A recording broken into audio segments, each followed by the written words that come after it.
মাছের কাবাব খেতে কে কে পছন্দ করেন? আমাদের ঘরে তো সবাই ভীষণ পছন্দ করে। এতটাই মজা হয় যে মাছের নাকি মাংসের বোঝাই যায় না।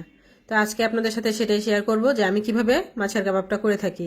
তো এখানে কিন্তু আমি পাঙ্গাস মাছ নিয়ে নিয়েছি, আপনারা চাইলে যে কোনো মাছ নিতে পারেন। আমাদের ঘরে আর কি, আমাদের না বেশিরভাগ ঘরে কিন্তু দেখা যায় যে মাছের টুকরোগুলো খাওয়া হলেও মাছের লেজটা কিন্তু কেউই খেতে চায় না। তো এটা মানে পরিত্যক্ত অবস্থায় পড়ে থাকে ফ্রিজের মধ্যে। তো আমি এগুলোকে জমিয়ে রাখি, সাথে 2-3টা টুকরাও রেখে দিই মাঝে মাঝে। তো এই যে এখানে রেখে দিয়েছিলাম, এগুলোকে এখন হালকা লবণ দিয়ে সেদ্ধ করে নিলাম। তো সেদ্ধ করে পানি থেকে ভালো মতো উঠিয়ে ঠান্ডা করে নিলাম। এরপরে আলু সেদ্ধ করে নিয়েছি, 2টা বড় সাইজের আলু। তো এটাকেও আমি সুন্দর মতো সবকিছু আলু আর মাছের কাটা বেছে নিয়ে নিয়েছি। এখানে আলু ছুলে নিয়েছি, আর এখানে নিয়ে নিয়েছি সবকিছু। আর এখানে নিয়েছি কিন্তু পেঁয়াজের বেরেস্তা, কাঁচা পেঁয়াজ দেওয়া যাবে না। আর দিয়ে দিয়েছি ধনিয়া পাতা কুচি, কাঁচামরিচ কুচি, তারপরে আদা রসুন বাটাও একটু একটু দিয়েছি, হাফ চামচ করে হবে। তারপরে দিলাম এই যে এখানে কাবাবের মশলা, তারপরে দিয়েছি গরম মশলা গুঁড়া, আর দিয়েছি পরিমাণ মতো লবণ, আর একটু গোলমরিচের গুঁড়াও দিয়েছি। তো এখন এই যে হাতের শক্তি দিয়ে সুন্দর মতন ম্যাশ করে নিব, সুন্দর মতন একদম মিহিভাবে আর কি ম্যাশ করে নিব সবকিছু একসাথে। তো এই যে ভালো মতন যত সুন্দর করে মাখিয়ে নেওয়া যায় তত সুন্দর হবে আর কি, কাবাবের শেপ দিতে ভালো হবে। তো এই যে এখন আমি সুন্দর করে মাখিয়ে নিচ্ছি।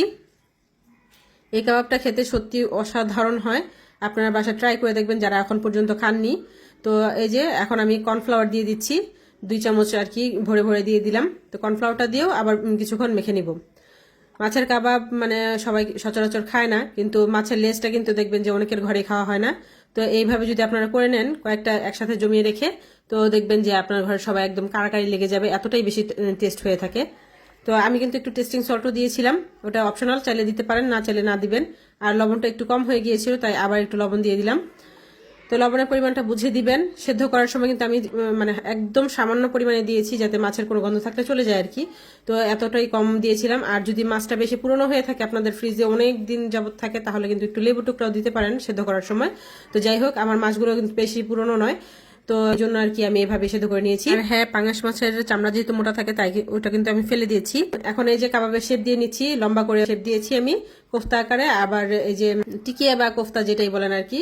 আর কাবাবের শেপ আর কি, গোল শেপও দিয়েছি। আর অন্য একটা বাটিতে এখন আমি কর্নফ্লাওয়ার নিয়ে নিয়েছি। কর্নফ্লাওয়ারের মধ্যে কোটিং করে নিলে এটা অনেক বেশি সময় ধরে ক্রিস্পি থাকবে। আর এই যে ডিমের মধ্যে এখন আমি যেহেতু চুবিয়ে ব্রেড ক্রাম্বের মধ্যে আবার দিব, তো এই যে কর্নফ্লাওয়ারের মধ্যে আগে কোটিং করে নিলে এটা ভালো থাকে আর কি, মানে সুন্দর মতন হয় এটার আর কি। যেহেতু মাছের কাবাব, এটা মাছ বা মাংসের কাবাবের মধ্যে একটু, মাংসের কাবাবে লাগে না, তো মাংস তো এমনিতেই ড্রাই থাকে, মাছের কাবাবটা একটু ভেজে ভেজে থাকে, যেহেতু আলুও দেওয়া হয়েছে এর মধ্যে।